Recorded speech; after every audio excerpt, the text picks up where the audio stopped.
Ayon sa salaysay ni Mama, may dugong manggagamot ang aming pamilya, karamdamang hindi kayang lunasan ng karaniwang gamot. Ang kanilang bahay noon ay tila isang dambana, palaging dinadayo ng mga taong nanggagaling pa sa malalayong dako, naghahanap ng lunas at ginhawa. Bata pa lamang si Lola ay mayroon na siyang kakaibang hilig. Sa halip na makipaglaro sa ibang bata, mas gusto niyang magpalipas ng oras sa itaas ng punong mangga tuwing hapon. Doon, sa lilim ng mga dahon, ay tila nakikipag-usap siya sa hangin habang nakatanaw sa malawak na palayan.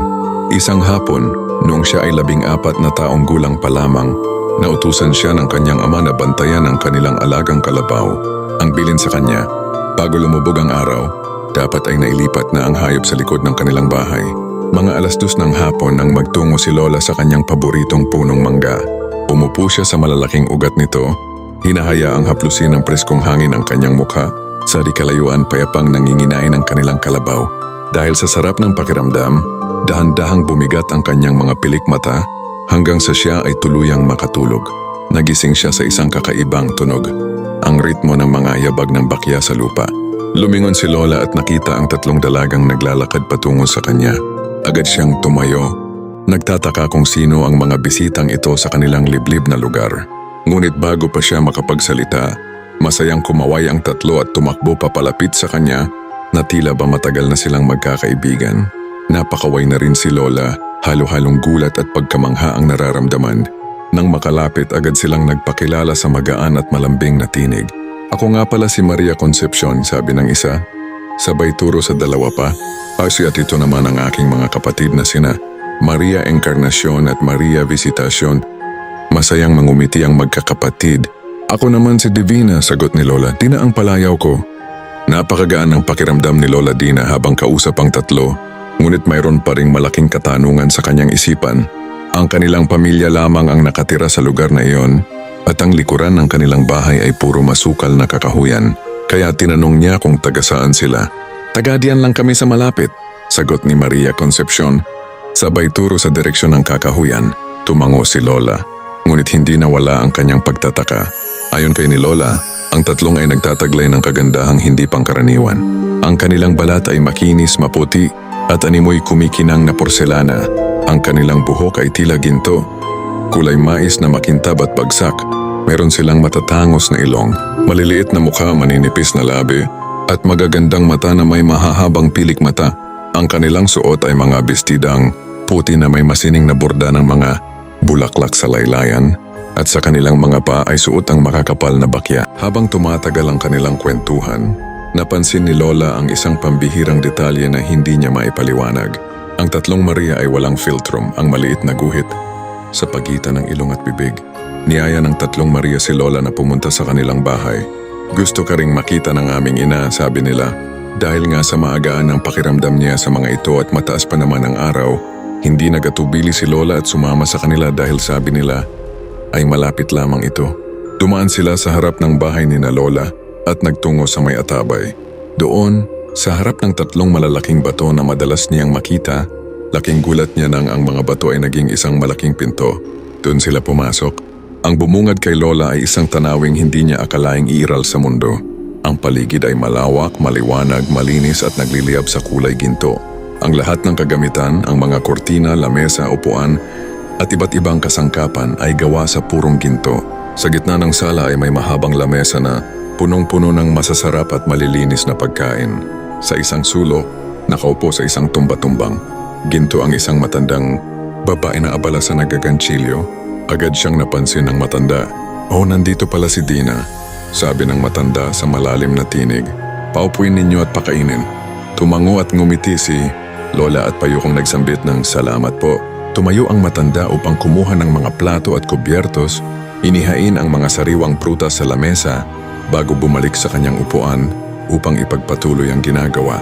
Sa lamesa ay may iba't ibang klase ng putahe, ngunit ang nakapukaw sa atensyon ni Lola sa kanilang kanin. Umuusok pa ito, tanda na bagong luto, ngunit habang tinititigan niya ito, napansin niyang gumagalaw ang mga butil, parang maliliit na uod. Dahil sa nakita, hindi pinahalata ni Lola. Ang kanyang nakita sa halip ay nagdahilan. Nalang siya na busog pa siya at pinili na lamang na makipagkwentuhan. Ilang saglit pa ay nagsalita muli ang matanda. Naku, pauwiin ninyo na si Dina dahil hinahanap na siya ng kanyang ina. Ngunit hindi siya pinakinggan ng tatlong Maria at ipinagpatuloy lamang ang kanilang masayang tawanan. Wala pang isang minuto ay tumayo na ang matanda at lumapit sa kanilang lamesa. Dina, iha, kailangan mo nang umuwi. Dahil hinahanap ka na sa inyo, masyado na silang maingay at sumasakit na ang ulo ko. Pakiusap ng matanda. Nagtaka si Lola dahil wala naman siyang naririnig na anumang ingay sa paligid, ngunit tumango siya at nagpaalam ng maayos sa kanyang mga bagong kaibigan. Sige po, uwi na po ako, marami pong salamat sa pagtanggap. Nakangiting lumabas si Lola Dina sa pintong kanya ring pinasukan. Hinatid siya ng tatlong Maria hanggang sa pinto, ngunit hindi sila sumama palabas. Lumingon muli si Lola at nakitang kumakaway pa rin sila sa kanya. Ngunit pagkatapos ng ilang hakbang, nang muli siyang lumingon, ang pintong ginto ay naglaho na at ang tatlong malalaking bato na lamang ang kanyang nakita. Nagpatuloy sa paglalakad, si Lola at laking gulat niya nang mapansing madilim na ang paligid. Gabi na pala, ang akala niyang saglit na pamamalagi sa ibang lugar ay tumagal ng maraming oras. Habang papalapit siya sa kanilang bahay, nakita niyang puno ng mga lampara ang daanan at ang kanilang bahay ay maliwanag na maliwanag. Maraming tao rin siyang nakikitang nagkakagulo sa loob. Pag-akyat niya ng hagdan, narinig niya ang boses ng kanyang ina na nagdadasal at ang mga iyak ng kanyang mga kamag-anak. Sa sala nakita niya ang kanyang ina na nakaluhod sa tapat ng altar. May hawak na rosaryo at taimtim na nananalangin kasama ang iba pang kamag-anak. Isang kamag-anak ang unang nakapansin sa kanya. Hala, nay, andito na si Dina. Sigaw nito sabay yakap sa kanya habang umiiyak.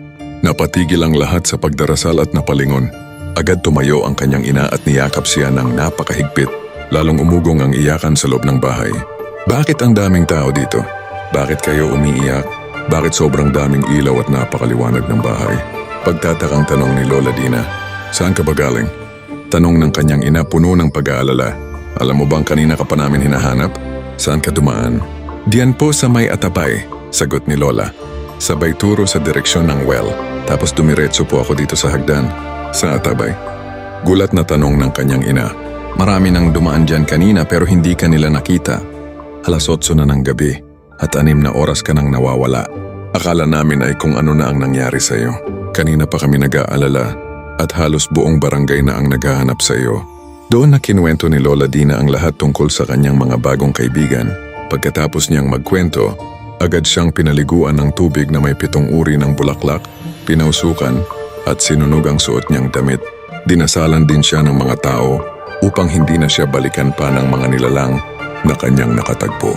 Ang pambihirang kapangyarihan ng kanyang ina kasama ang walang tigil na orasyon ang naging dahilan upang maging balisa ang ina ng tatlong Maria. Hindi na nito nakayanan ang lakas ng dasal kaya pinauwi agad si Lola Dina. Kinaumagahan, sinira ng kanyang ama ang 3 malalaking bato sa tapat ng Atabay at pinutol ang matandang punong mangga. Mula noon hindi na muling nakita ni Lola Dina ang 3 Maria. Nanatiling mahiwaga ang nakaraan ni Lola at hanggang ngayon ay nakaukit pa rin sa aming alala ang mga kwento at karanasang hindi maipaliwanag.